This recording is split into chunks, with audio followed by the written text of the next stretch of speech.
In this video, I'll talk about how to calculate the instantaneous the power, and the given quantity is the work done, which is time dependent.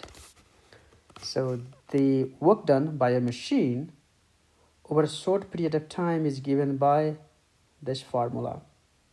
So the work is done is not a constant, it is changing with the time. Okay,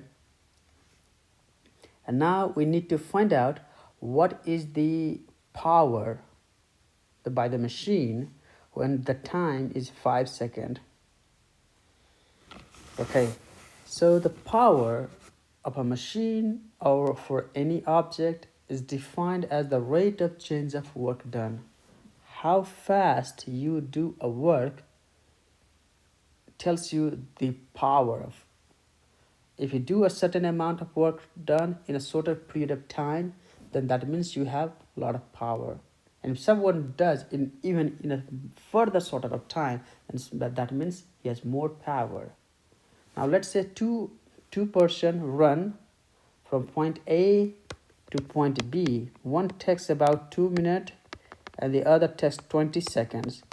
Then the person, the 20-second, has a lot way more power. Okay. Even the work done might be the same, the power would be the different. Okay, and the formula for calculating the power is given by this equation, which is the first derivative of the work done gives you the power. All right, so now let's calculate, or let's integrate, take the derivative of this one. So d over dt, so the instantaneous power is simply the rate of change of work done. So we have to take the first derivative of work done. So I'm just plugging d over dt, and the work done is given here 2t³ plus 4t squared plus 5t. And I would like you to remind you that if you take a time derivative or a derivative, simply this is the formula: dxn over dx is equal to n x to the n minus 1. This is how you take a derivative. All right. Okay. And as 2 is a constant, I'm just taking this one out. And now you have to take the time derivative t over q. So as you see here, and if n is here, you'll get n, and the x will have one lesser power.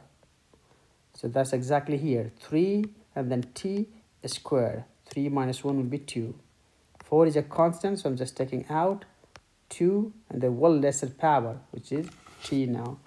5, and here it has a power of 1. So, and t1 minus 1 is equal to t equals to 0. And anything that has a power of 0, that means it is equal to 1. So you'll have just the constant term, or dt over dt in simpler words will be 1. So this is the instantaneous power now. So this is the instantaneous power. And now we are interested in calculating the power at one time, which is 5 seconds. So what we're going to do, just plug in time equals to 5 seconds in this equation. So 6 is here, 3 times 2 is 6, 5 squared, 8 times 5, and if you do the math, what you get it is 195 watt. So that is the instantaneous power. Again, remember, this is not a constant power at all time.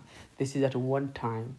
The same way you can calculate the power at time equals to 0 second, at t equals to 0 second. If you plug in time equals to 0, what it will be, this is 0, this is 0, and you will have 5 watt. So you see now the power is different. At 5 seconds it is 195 watt, and time equals to 0, it is simply the 5 watt. So it is not a constant power. So this is it from this instantaneous power calculation video. Again, if you have any questions, write down your questions in the comment section below. And do not forget to like, share, and subscribe the channel.